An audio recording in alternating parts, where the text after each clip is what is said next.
మన mega hero global star Ram Charan ఎంత చక్కగా హిందూ సాంప్రదాయాలను గౌరవంగా పాటిస్తారో తెలుసు కదా. ఆస్కార్ అవార్డు రిసీవ్ చేసుకోవడానికి అమెరికా వెళ్ళినా కానీ చిన్న పెట్టెలో దేవుని విగ్రహాలను తీసుకుని చక్కగా రోజు పూజ చేసుకునేవారు. అలాగే ఆయనకు ఇండియన్ ఫుడ్ అంటే ఎంతో ఇష్టం. ఎక్కడ ఉన్నా ఏ పని చేస్తున్నా రోజులో ఒక్కసారైనా ఇండియన్ మీల్ తప్పక తినాలి అన్నది ఆయన అలవాటు. ఈ విషయం గురించి ఆయన భార్య ఉపాసన ఒక ఇంటర్వ్యూలో చెప్పారు.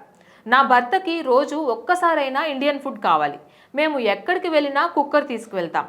ఫైర్ అలారం మోగకుండా ఉండేందుకు షవర్లో కుక్కర్ పెట్టి అక్కడే ప్లగ్ చేస్తాం. అలా ఇంటి వంట తినిపిస్తాను అని చెప్పారు. అయితే ఆ అలవాటే చరణ్ అమ్మగారి వ్యాపార ఆలోచనగా మారిందట. రామ్ చరణ్ తల్లి సురేఖ అత్తమ్మాస్ కిచెన్ అనే పేరు మీద హోమ్ మేడ్ ఫుడ్ వ్యాపారం మొదలుపెట్టారు. ఇందులో ఇంటి వంటకాలు చక్కటి రుచులతో షెల్ఫ్ లైఫ్ ఉన్న రెడీ మిక్స్లు అందిస్తున్నారు.